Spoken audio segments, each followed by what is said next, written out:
Hello and welcome to Smash Exams. In this video we're going to be going through the IELTS Speaking Test Part 1, and one of the more common questions, or one of the more common sets of questions the examiner is going to ask you is going to be about art. We're going to look at some topic-specific vocabulary for the art world and the art question, and then we're going to go through some of the common questions to do with art that may come up in your IELTS Speaking Task Part 1. As you know, in every IELTS Speaking Task Part 1, there are 3 sets of questions. The first one will be your hometown, your work, or where you study, and you can check out a playlist containing these videos right here. For this video, we're going on to the second or third sets of questions, and you'll probably get 3 or 4 of them. In this video, we're going to talk about the topic of art. Let's go! In the IELTS Speaking Task Part 1, when you're asked about art, a lot of students will try and shoehorn in, and that means just force in some higher level language that they don't really understand.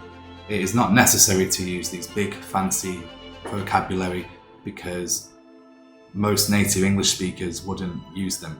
I want to give you some topic specific vocabulary for the art question. You can use these in Part 1, 2 or 3, but for now we're just going to be looking at some of the words I use later on when I give you sample questions.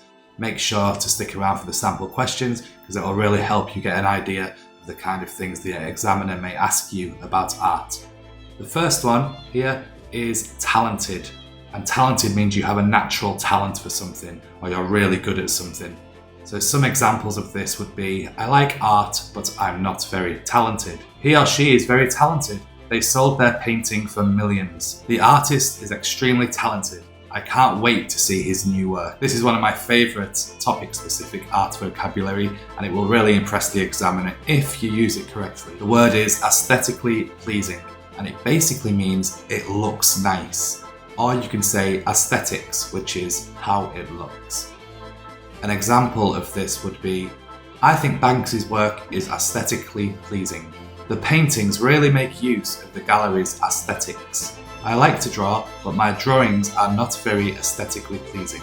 It's a really good word to use when you want to talk about the looks of something, especially in the art world. Quite a common piece of vocabulary for art is popular or unpopular. Popular just means that a lot of people like it, and unpopular means a lot of people do not like it. An example of this would be, some art is very popular, such as street art, but modern art is unpopular.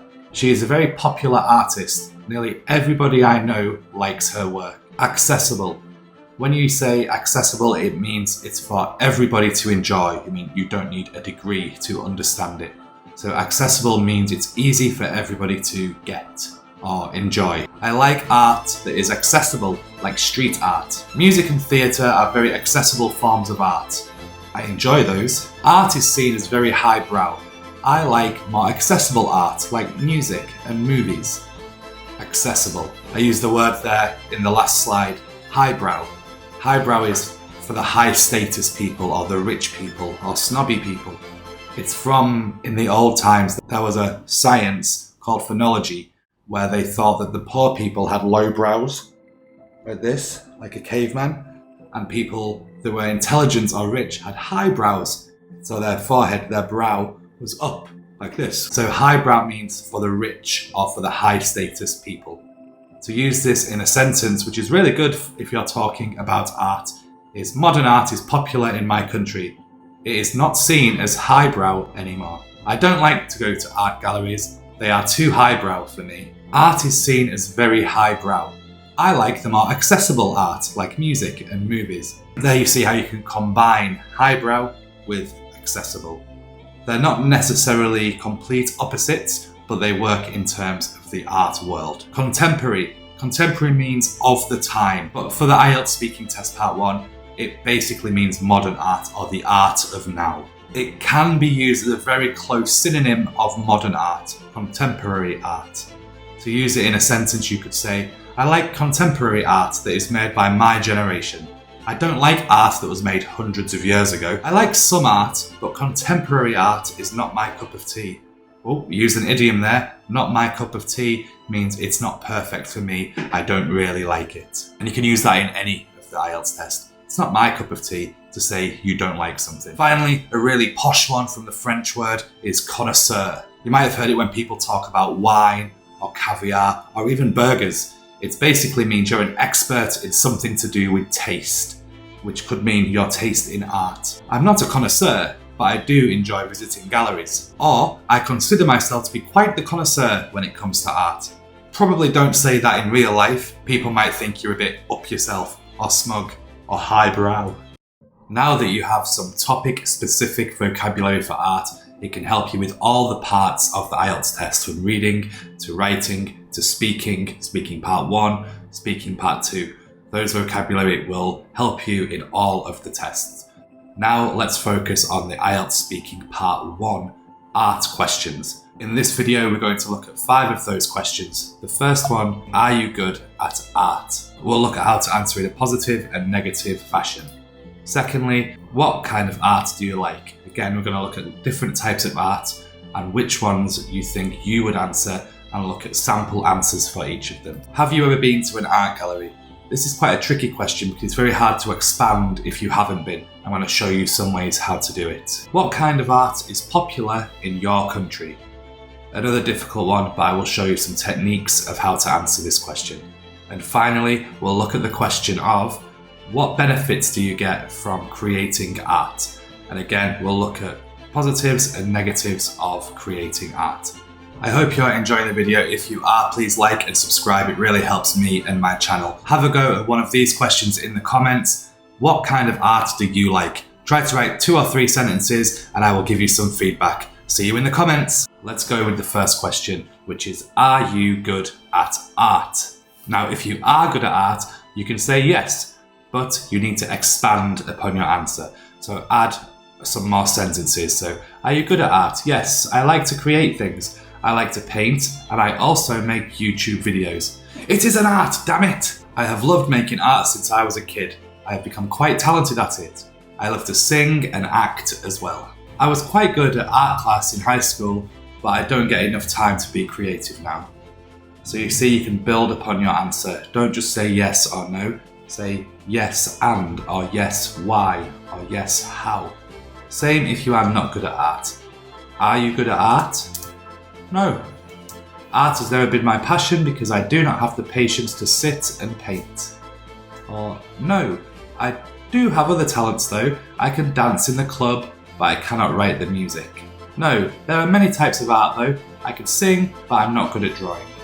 So even if your answer is no, give the examiner something else to go on, like the examples here. Another common question in the art category of questions for IELTS Part 1 is, what kind of art do you like? Now, you can say, I like most kinds of creative works. I love contemporary art as I think it speaks to me personally. Remember, from the vocabulary section, contemporary means modern art. You can say, I like most kinds of creative works. I like art that is accessible for a diverse set of people. Things like street art or pop music that anyone can enjoy. As you can see, another thing you can do here is you can give examples to your answers. I like most kinds of creative works. I'm very fond of painting landscapes with watercolours. So in this answer, you're giving a little bit of detail. You're saying, yes, I like art, especially this kind, and then giving details into the kind of art that it is. If you're unsure of what kind of art you like, if the examiner springs this question on you, what kind of art do you like, and you don't really know any kinds of art, you could say you like popular art, things like the Avengers movies and pop music, and then you can give an opinion about which Avengers you like or why you like that kind of art. You can say, I'm unsure. Art is seen as very highbrow sometimes, and I prefer more down-to-earth art, such as photography. Like we said, highbrow means upper class. So you could say, I'm not really into the highbrow arts, but I like the popular arts, like photography. You could even talk about computer games. You could say, I'm unsure what kind of art I like, but I do like playing computer games. Some people think that computer games is an art form. Have you ever been to an art gallery? If you have, you can talk about it. You can say, I love going to art galleries. It is great to have peace and quiet to appreciate the work of talented artists. See that vocabulary again, talented. Yes, I think galleries are very important, especially when they are free to enter. I love the aesthetics of them. Remember, aesthetics means the look of them. If you haven't been to an art gallery, you can say, No, or not really. I'm not a huge fan of galleries. I am not an art connoisseur, so I don't really get it. No, I don't particularly like art, so I don't enjoy spending time at galleries. I think they are a bit snobby and highbrow. What kind of art is popular in your country? If you want to talk about modern art, you can say, the people of my country are into all types of art. Modern and contemporary art are taking off at the moment. My country doesn't have a big artistic heritage, so it is great to see the population becoming interested in street art. If street art is popular in your country, as it is in most countries, you can say street art is popular in my country. You can see examples of street artists' work all over my city. They all want to be the new Banksy. People love it. It used to be looked down on in my country as vandalism, but now there is great street art on every corner. This is talking about how spray painting walls used to be seen as a crime, and now people are starting to appreciate the art and thinking that the artists have talent. There might even be connoisseurs of street art. What benefits do you get from creating art? It brings out the creative side of people. It teaches patience and new and interesting ways to see the world. I get a lot of satisfaction by creating art. It is very rewarding to look back and see what I have accomplished. It brings out the creative side of people. I like to display my paintings in my house. It makes my living area aesthetically pleasing. If you are not the art type and you get this question, you can talk about how you don't see many benefits. I don't see many benefits in creating art. I think you will get more upside by reading a book or learning how to code. It is a waste of time. Why spend your hours painting a picture when you can build some shelves in your house? So if you are more into the practical side of things, or reading and theory, or you just don't like art, and the examiner asked you this question, just start talking about why you don't like art or what you would rather do instead. Thank you for watching to the end of the video. I hope you enjoyed it, and if you did, why don't you hit subscribe on this button here. Alternatively, you can watch one of these other videos that also deal with the IELTS test. Good luck and smash those exams.